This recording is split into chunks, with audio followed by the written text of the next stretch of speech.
Meaning of H. E. Bates.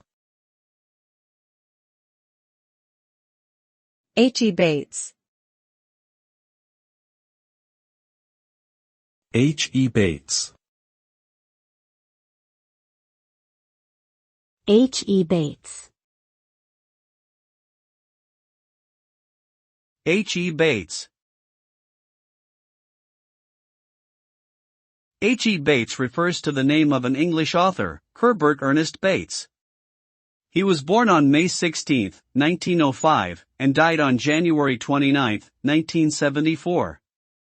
Bates is best known for his novels such as The Darling Buds of May and his short stories like The Watercress Girl.